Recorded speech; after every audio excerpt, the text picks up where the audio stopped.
Welcome back to the other side of the coin and welcome to your latest Chelsea news, ladies and gentlemen.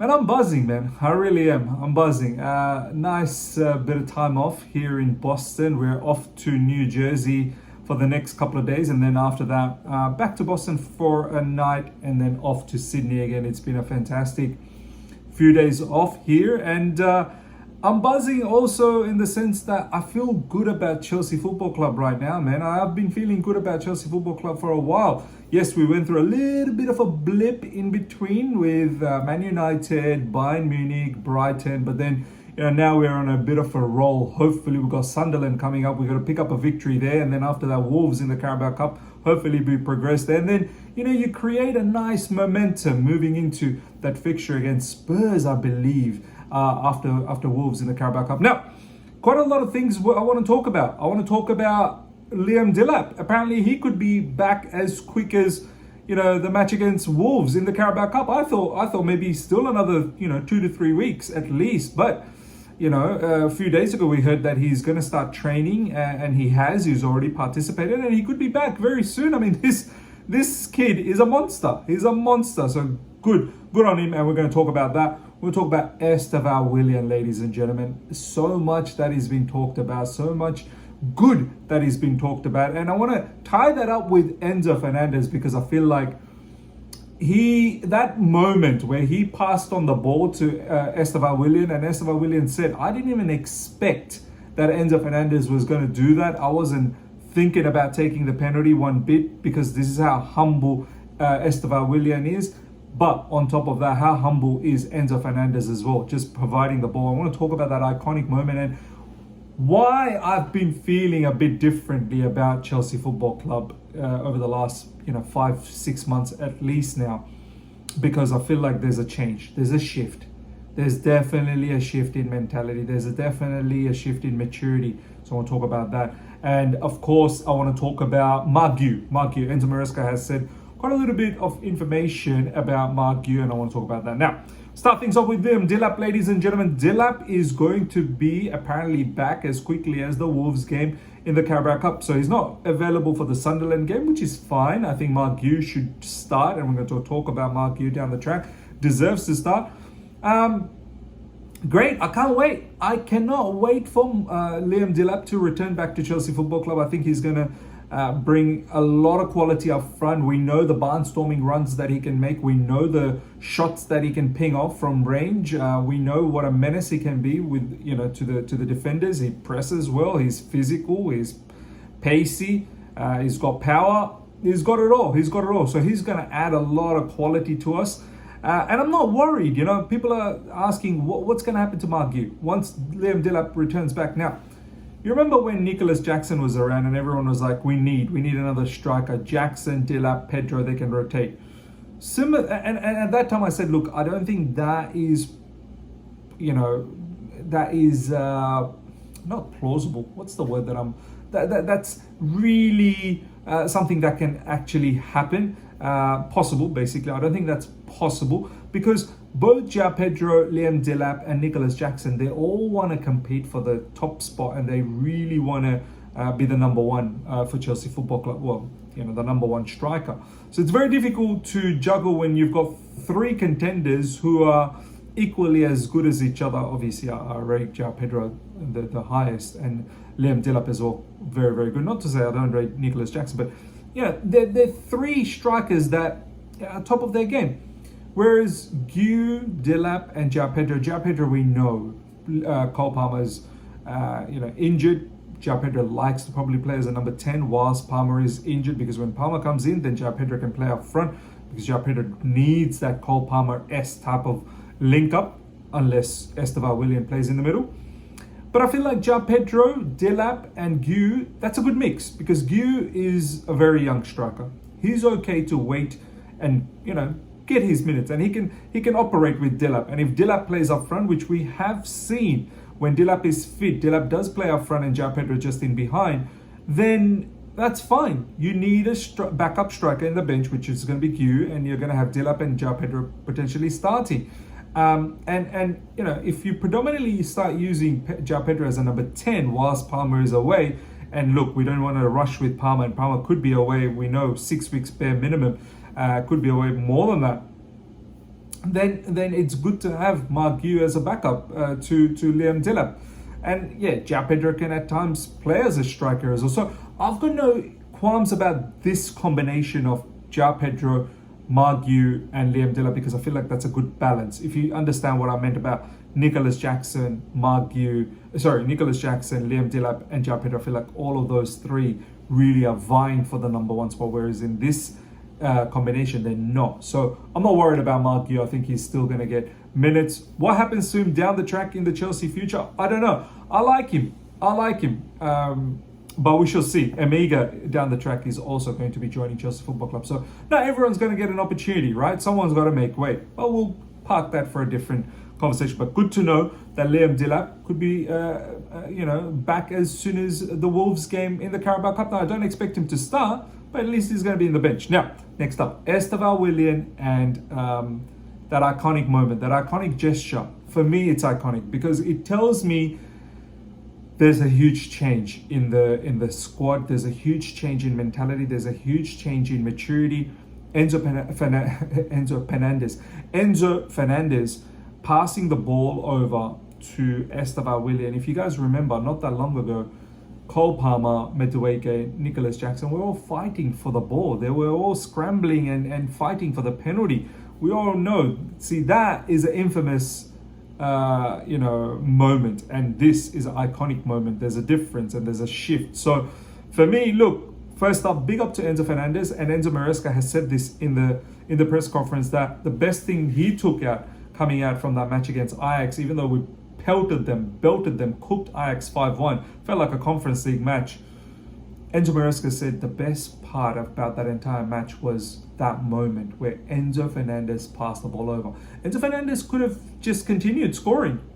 Honestly, he could have said, you know what, I'm going to keep building up my goal tally. But he didn't.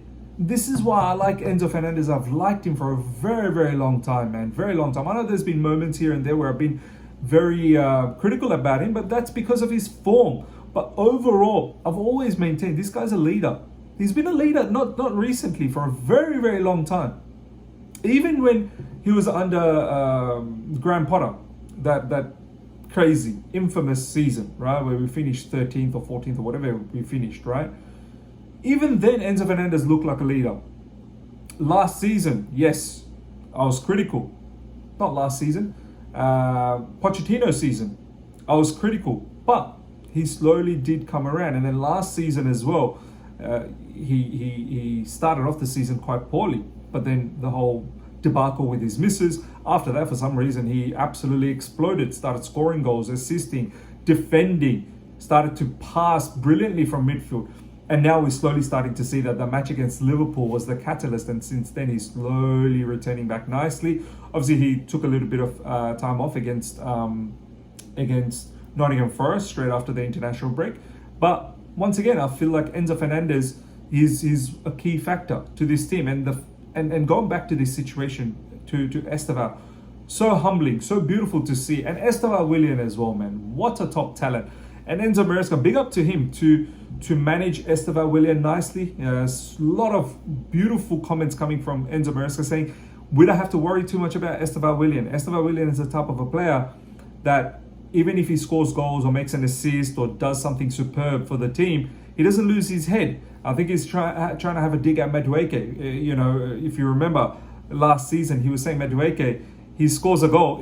The comments are there. This is not me making up for all the Madueke lovers out there. There's still quite a lot of Madueke lovers within the Chelsea fan base. This is not me making up any of this Madueke information. You can see the comments from Enzo Maresca where he said, yeah, Madueke, he scores a goal and that's it. He's not hungry anymore. He thinks he's done it all. And I've said it even before Enzo Maresca even needed to say that. I knew that's the kind of attitude I felt with Enzo Maresca, with Madueke, and not just with Madueke. I kind of felt like that with Nicholas Jackson at times as well.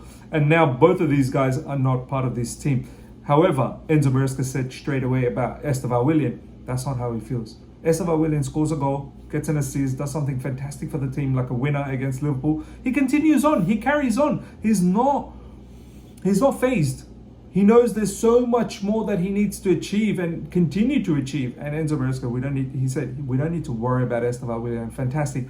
What a penalty he took against Ajax. One of the best penalties I've seen. I mean, hit it like a rocket, and placement, the power, everything, precision, technique, the lot, everything was fantastic. So, and then Enzo Maresca, saying that moving him into central position against Ajax from the wing to that number 10 position was to look after him, so he doesn't have to run around too much, because he's going to have to run around again against Sunderland. So look, love the way Enzo Maresca's managing him. Love Enzo Fernandez, the way he's looking after Esteban Willian. I know players like Andre Santos, João Pedro, the Brazilian, the compatriots, they're really looking after him, and obviously the South American, contingent, the contingent that we have at Chelsea Football Club are really helping out Esteban Willian, and Esteban Willian himself is a very grounded individual. So kudos to everyone involved there. Hopefully it continues that way